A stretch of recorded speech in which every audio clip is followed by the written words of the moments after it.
මේ වීඩියෝ එක පොඩ්ඩක් අපිට කරගන්න බැරුණා. අපි භික්ෂුන් වහන්සේගෙන් මට අවසාන වශයෙන් භික්ෂුන් වහන්සේගෙන් මම අහනවා භික්ෂුන් වහන්සේ මේ මම කතා කරන මේ හාමුදුරුවෝ අඳුරන්නේ කොයි කාලෙද වගේ ඉඳලාද? මම දැනට අවුරුදු 15ක විතර කාලයක සීමාවක් ගිහි කාලේ. ගිහි කාලේ පටන් අප කුළුණු කන්දේ ආරාසනයේට මමත් පැවිදි වෙලා නැහැ. ස්වාමින් වහන්සේත් පැවිදි වෙලා නැහැ.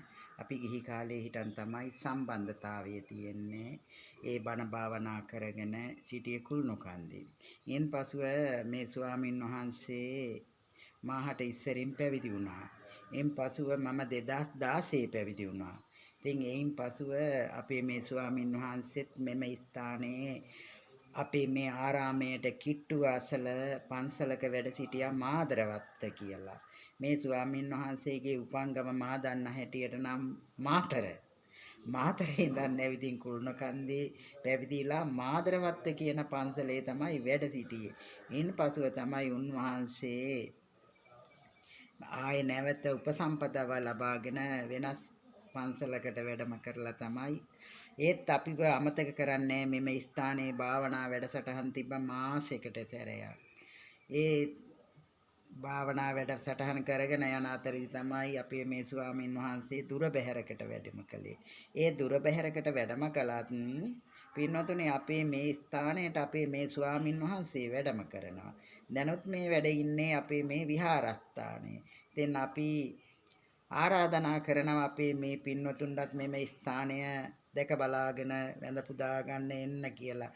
ඒ වගේම රහතන් වහන්සේලාගේ ධාතුන් වහන්සේලා 8 නමක් වැඩ ඉන්නවා මේ ස්ථානයේ. කේශ ධාතුන් වහන්සේලා වැඩ සිටිනවා. නාලොමින් වැඩපු නාග බෝධි රාජයන් වහන්සේ වැඩ සිටිනවා. ඉතින් අපේ මේ පින්වතුන්ටත් එය වැඳ පුදාගෙන මේ සසර ගමන කෙටි කරගෙන යන ගමන නිවන් මගටම යන්න මඟ සොයා ගන්න පුළුවන් වේවි කියලා මේ අපේ ස්වාමින් වහන්සේගේ ධර්ම දේශනායේ භාවනා වැඩසටහනවලින් මේ පින්වතුන්ට අවබෝධ වේවි කියලා මා ප්‍රාර්ථනා කරනවා. අපේ ස්වාමින් වහන්සේටත් තෙරුවන් සරණයි. හොඳයි සූපත් ඒවා මේ අපේ මේ තව මේ භික්ෂුන් වහන්සේ කන් ඇහෙන එක අඩුයි. හැබැයි මේ ඉන්නේ මේ අවුරුදු 82ක් මං හිතන්නේ. අවුරුදු 82ක් ඇහෙනව අඩුයි.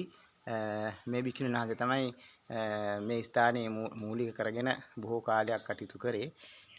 හොඳයි එහෙනම් මම මේ වීඩියෝ එකෙන් බලාපොරොත්තු වෙන්නේ මේ දීර්ඝ ගමනක් ලොකු ගමනක් තමයි අත වශයෙන් මේ විශේෂයෙන්ම මේ ස්ථානයේ විශේෂත්වය තමයි බුදුරජාණන් වහන්සේගේ කේශ ධාතුන් වැඩ ඉන්න එක.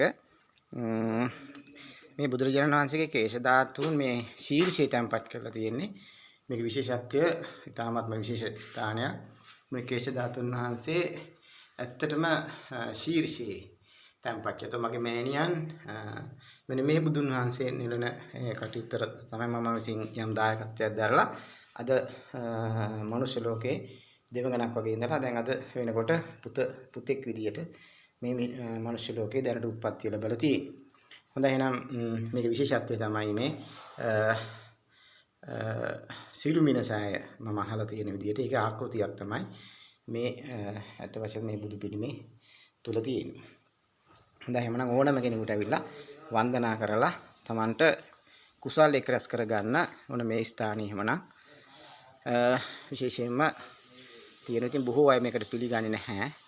මේකේ මේ බෝධීන් මේ විශේෂයෙන්ම මේ බෝධීන් වහන්සේ නාලෝයින් වැඩ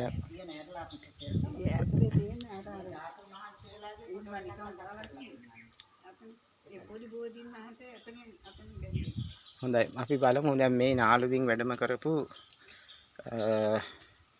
බෝධීන් වහන්සේ මේ ස්ථානයේ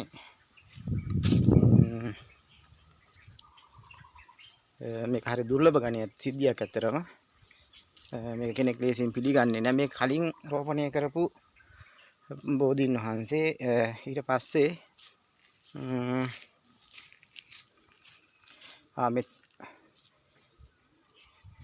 හොඳයි මට අපිට මේ ඇරලා පෙන්වන්න ඕන අපේ භික්ෂුන් වහන්සේ වඩින කෙනෙක් මම මේ